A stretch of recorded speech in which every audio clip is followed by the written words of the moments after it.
Kalingarayan, son of Kalingarayan படத்தில்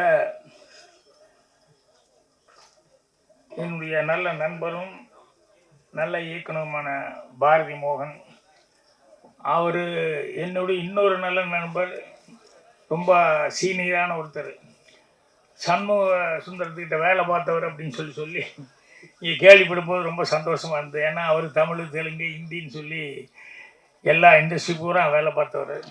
so அவருக்கும் அவருடைய பாரதி மோகன் அவருடைய டீமுக்கும் எல்லாத்துக்கும் அவரை வாழ்த்த வந்தவங்க எல்லாத்துக்கும் என்னுடைய பணிவான வணக்கம் தெரிவிச்சுக்கிறேன். அதே மாதிரி இங்கே எதிர்பாராத விதமாக வந்த உடனேயுமே மரியாதைக்குரிய திரு கருணாகரன் அவர்களுக்கு இன்றைக்கி பிறந்தநாள் அப்படின்னு சொல்லிட்டு அதுவும் கொண்டாடுறது ஒரு வாய்ப்பு கிடைச்சது. அப்புறம் நேற்று உதயகுமாருக்கு சொல்லிட்டேன், பேரரசு எல்லாம் புதுசாக தேர்ந்தெடுத்து வந்தவங்க நம்ம இயக்குனர் சங்கத்துக்கு ராஜகுமாரங்க எல்லாமே வந்திருக்காங்க. அவங்களுக்கு எல்லாத்துக்கும் என்னுடைய வாழ்த்துக்களை தெரிவிச்சுக்கிறேன். பாரதி மோகன் அவர்கள் எவ்வளவு சிரமப்பட்டு படங்கள் ரொம்ப நாளைக்கு அப்புறம் இந்த படத்தை பண்ணியிருக்காரு. ஏற்கனவே அவர் இந்த படம் பண்ண அனுபவம் இருக்குது. இருந்தாலும் இந்த படத்தில் கொஞ்சம் நிறைய சிரமங்களை மேற்கொண்டு அதை ரொம்ப சிரமப்பட்டு நிறைய பேருடைய உதவியோட அந்த படத்தை நல்லபடியாக முடிச்சிருக்காரு. இதில்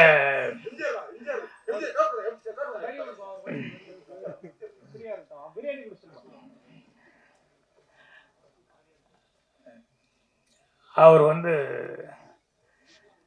பாரதி மோகன் நிறைய வேலைகள் இதில் படத்தில் செஞ்சுருக்காரு. கதைவசன் டைரக்ஷன் மட்டும் இல்லாமல் அவர் மியூசிக்ங்கிறது புதுசாக பண்ணியிருக்காரு.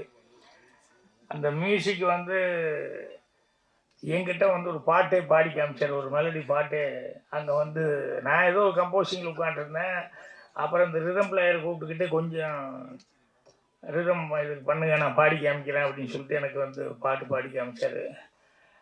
அதாவது அவருக்கு அதில் நல்ல ஞானம் இருக்குது அப்படிங்கிறத, இசை ஞானம் இருக்குது அப்படிங்கிறத அதில் தெரிஞ்சுக்கிட்டேன்.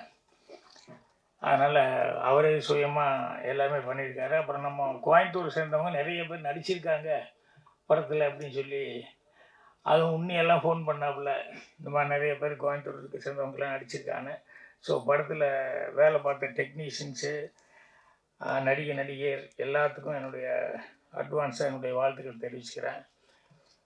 உதயகுமார் அவர்கள் பேசிட்டு போகும்போது அவர் 2 விஷயம் சொல்லிக்கிட்டு இருந்தார். என்னென்னா, இங்கே பாரதி மோகன் ஆன்மீகவாதியும் கூப்பிட்ருக்காரு, அதே நேரத்தில் கட்சியில் இருக்கிறவங்க எல்லாத்தையும் கூப்பிட்ருக்காரு, ஆப்போசிட்டான கட்சியில் இருக்கிறவங்களை கூப்பிட்டு போயிருக்காரு அப்படின்னு காசி முத்துமாணிக்கு அதுக்கு விளக்கம் வேறு சொல்லிட்டு போயிட்டார். டிஎம்கே அப்படியெல்லாம் சாமிக்கெல்லாம் ஆப்போசிட் இல்லை, ஆசாமிகளுக்கு தான் ஆப்போசிட் அப்படின்னு சொல்லிட்டு. ஆக பாரதி மோகனுக்கு எல்லா தரப்புலேயும் நண்பர்கள் இருக்காங்க அப்படின்ட்டு. எனக்கு இந்த சாமி விஷயத்தில் நான் எப்பவுமே சொல்லுவேன், என்னன்னா சாமிக்கு எதுக்கு ரெஃபரன்ஸ் கேட்டு அப்படிம்பேன். அதுக்கு அவருக்கு பிரதிநிதியே வேண்டியது இல்லையா? அதனால் ஆசாமி விஷயத்தில் அவங்களும் கும்பிடுறது அப்படிங்கிறது ஓகே. இதுக்கு இவங்க அப்படின்னு சொல்லி ரெஃபரன்ஸ் கேட்டிங்கிறது நான் பெரும்பாலும் இவருக்காக நான் சொல்லவில்லை, ஜென்ரலாக. இப்போ அவர் இதை போட்டுக்கிட்டு ஒரு பக்தி மேலே இருக்கார். நம்ம அது மாதிரி துணி போட்டுக்கலாம், அவ்வளோதான், வேறு ஒன்றும் இல்லை. நம்ம கூட அப்பப்போ கோயிலுக்கு போகிறது உண்டு, இதெல்லாம் பண்ணுறது உண்டு. ஆனால் சாமியவே நம்பிட்டு இருக்கிறதில்ல, சாமியும் நம்புவோம், அவ்வளோதான், வேறு ஒன்றும் கிடையாது. அந்த மாதிரி அவர் பேசும்போது இந்த படத்தை பற்றி ஒரு வார்த்தை பேசினார். அவர் என்னென்னா, இந்த மலைவாழ் மக்கள் சம்மந்தப்பட்டது, அது கொஞ்சம் ரிமோட்டாக இருக்கிறவங்க, இன்னும் பெரிய நாகரிகம் அப்படின்னு சொல்லிட்டு அது சம்மந்தப்பட்டதாக ஒரு கதை. நீங்கள் பாரதி மோகன் அதான்